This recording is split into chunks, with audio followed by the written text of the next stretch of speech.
Hello, beautiful souls. Thank you so much for being here. I'm here to dive deep into the myth of the simple life, right?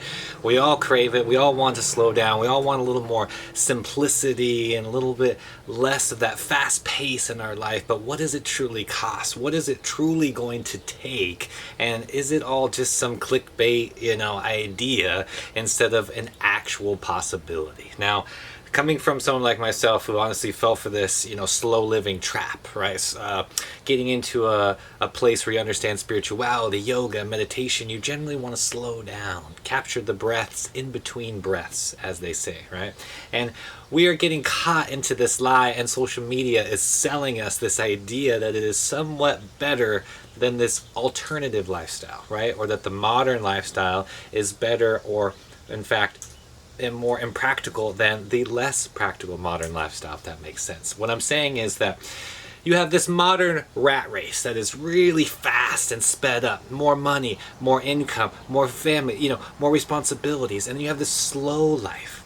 Now, the misconceptions are that you don't have, money, that you don't have responsibilities such as parents or siblings or kids or financing and jobs. You have all of those things even if you're living a slow life as well. That doesn't mean you just ditch everything and go, live in the jungle or live in the woods somewhere and forget society. No, I'm talking about the true slow life, or what I would interpret the slow life as, which is something that is a happy medium. Something built within the modern world and has every ability and aspect of the slow life together. Now, that's up to you to first of all find the location. What does that mean? What does your environment look like? Are you able to have access to nature?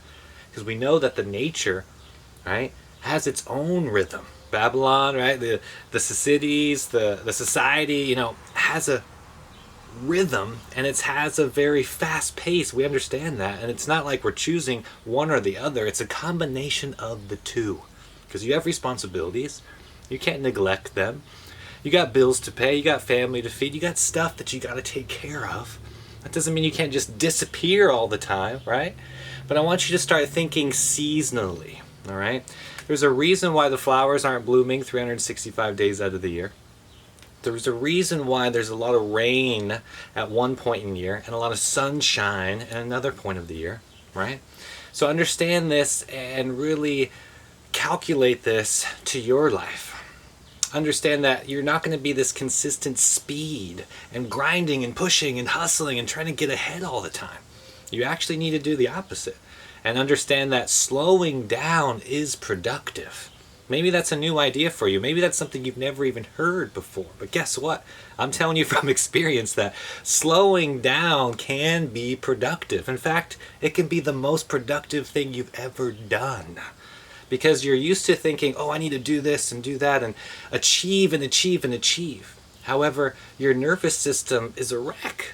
What are you going to achieve when your nervous system is all over the place and your digestive system can't even control the foods in your belly? I mean, come on. It's time to really think about this from a practical angle, right? Take all your beliefs, take everything that you've learned in this lifetime, and pile this all together and create a life that you want to live. First, that comes down to environment, as you're not going to be able to do this in a toxic environment. You have to practice what you preach. If you want a natural, slow life, if you want to slow down, then you got to start with the environment. All right. Number 2 is going to be understanding your relationships, the people that are in your life. That's you. You are a product of the people that you surround yourself with. So if you're not happy with that, then change the people. Okay? And last but not least is understanding that all of these things come together as one. They are not separate. You can choose your environment at any time. You have the power over that to change it. You can choose new friends, new family, new relationships at any time. We've been given that gift. And now it's up to you to understand that all of these pieces go together to creating what you and I would call a slow life, which is really just our natural rhythm. The problem is the modern world took over and said that paying your bills was more important than going to meditate or enjoying the sunrise or cooking a meal with your family. I mean, how far off have we come where something like that, your smartphone and you staring at a screen, has replaced your family and the interconnection within your own bloodline? That's the power of the program that we're dealing with. That's the power of the program and the beliefs that people hold on to right now because they think they're achieving something in their life when really it's getting them further from it. So all of this comes down to practicing what you preach. If you want to slow down the body. If you want to increase productivity, that doesn't mean you have to do a bunch of things all at once. You can achieve that by anchoring into that experience, that energy that you're looking for, and then actually taking actionable steps, meaning you're not just sitting around all day and being lazy. You're not being go, go, go and pushing towards it either, but you are in the flow, right? You are going with the stream, right? You're riding the wave, bro, right? It really comes down to what you do and the energy and the actions that you're taking, which is your mindset and the ability to take this mitsu and put it all together to achieve this goal of slowing down. And remember, this isn't the social media slow life that I'm talking about here, because that is just another trap. That's just another clickbait, okay? I'm here to tell you that it's all of your experiences. This is a lifestyle. This is an accumulation of your entire life and how you lead by energy when you walk through with every encounter to our fellow human beings, to our mankind, to this experience on planet Earth. So the simple life is gone. It's sold. I mean, if you truly wanted that, you should have gone with the Amish, right? That's honestly the only example in the United States where the Amish people are truly living a slow, simple life because it's built into their culture. But here in America and the States, the society has created the exact opposite. If you're not productive, then you are trashed out from society. You're lazy, right? If you're not hustling 24/7, if you don't have the fanciest car or the newest iPhone, then you're somehow primitive. Well, I'm here to tell you, you can create your own life, your own standard, and living off grid, living a natural, simple life, to me is step one in showing society, showing everybody around you like, hey, this is my value. This is what I care about. I care about nature. I care about the trees. I care about the sunshine.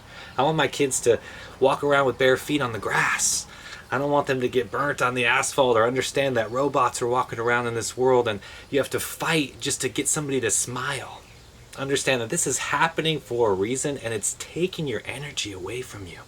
Really understand that. What do you value? Because whatever you value in this life, that's what's coming forward, okay? So thank you all again for being here. Thank you for understanding and taking this leap of faith, because I know it's not easy, all right? The slow life is here. This natural, simple life is an energy that you are tuning to right now. Until next time, guys, infinite love, infinite peace. I'm out.